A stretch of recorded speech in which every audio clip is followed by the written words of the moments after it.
बिस्मिल्लाहिर्रहमानिर्रहीम। स्टूडेंट्स, आज हम पढ़ेंगे अपना नया टॉपिक जो है transpose of A matrix. Transpose of A matrix जो है, इससे क्या मुराद है? तो जैसे नाम से ही ज़ाहिर है, ट्रांसपोज का मतलब होता है किसी चीज़ को ट्रांसफ़र करना, चेंज करना।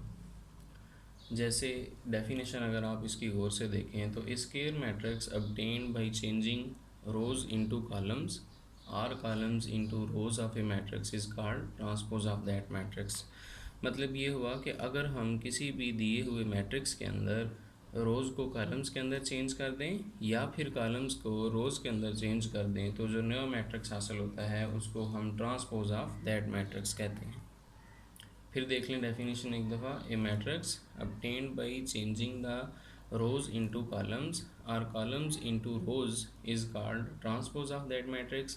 if A is matrix, अगर कोई मैट्रिक्स A फॉर एग्जांपल हमें दिया हो, then its transpose is denoted by A। और ऊपर जो है उसका सुपरस्क्रिप्ट मतलब पावर जैसे लिखते हैं, हम एक्सपोनेंट लिखते हैं, तो A की पावर T या टी जो है वो यहाँ पे स्मॉल रखेंगे, जबकि मैट्रिक्स हमें बताया कि हमेशा कैपिटल लेटर से ज़ाहिर किए जाते हैं।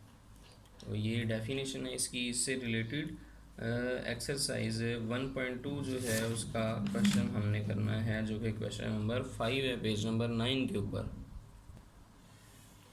तो एक्सरसाइज 1.2 जो है इसका क्वेश्चन नंबर 5 जैसे हमने अभी देखना है। तो इसमें अगर पहला पार्ट आप देखें तो वो दिया हुआ है a is equal to 0, 1 and -2।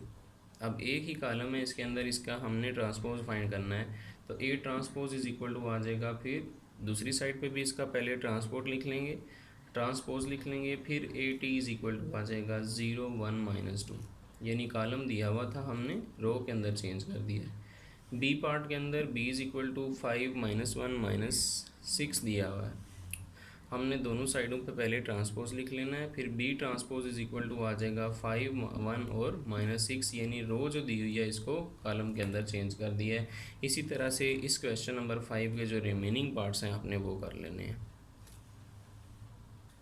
इससे अगला हमारा क्वेश्चन जो है एक्सरसाइज 1.2 का क्वेश्चन नंबर 6 है। उसमें वो कहता है कि verify that if a is equal to 1, 2, 0, 1 हो, तो आप प्रूव करें कि वेरीफाई करो कि a का ट्रांसपोज अगर उसका फिर ट्रांसपोज लिया जाए तो वो a के इक्वल आ जाता है।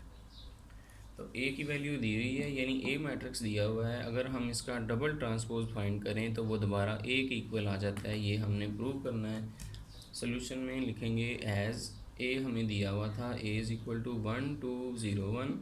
फिर a का ट्रांसपोज जब निकाला है तो इसका भी ट्रांसपोज लिखा, और इसकी जितने कॉलम्स दिए हुए थे वो मैंने रोज़ में लिख दिए हैं, यानी 1, 0 को रो बना दिया है। इसी तरह से 2, 1 कॉलम जो है उसको भी एक रो बना दिया है। अब a ट्रांसपोज जो है वो 1, 0, 2, 1 के इक्वल आ गया है। इसी तरह से दोबारा जब इसी कॉलम का ट्रांसपोज मैट्रिक्स का जब ट्रांसपोज लेंगे तो a ट्रांसपोज का ट्रांसपोज इज़ इक्वल टू 1, 0, 2, 1 का ट्रांसपोज। फिर दोनों साइडों का ट्रांसपोज हमने लिखा हुआ है, इसका ट्रांसपोज लिखेंगे तो वो 1, 2, 0, 1 आ जाएगा। और ये जो है वैल्यू है a मैट्रिक्स की। तो इससे साबित हुआ कि a का ट्रांसपोज फिर ट्रांसपोज लेने से वो दोबारा a के इक्वल आ जाता है। तो अब स्टूडेंट्स, आपने प्रैक्टिस के तौर पर एक तो ये काम भी लिखना है अपनी नोटबुक्स पर, दूसरा काम ये करना है कि जो बी पार्ट दिया हुआ है इसी क्वेश्चन नंबर 6 का, यानी b इज़ इक्वल टू 1, 1, 2, 0, उसका पार्ट जो है वो फाइंड करना है b का ट्रांसपोज, और फिर उसका ट्रांसपोज लिया जाए तो वो कैपिटल B के ही इक्वल आता है। आपने ये जो है प्रैक्टिस के तौर पर खुद करना है। मैं चेक करूँगा कि क्या आपने सही किया या नहीं सही किया।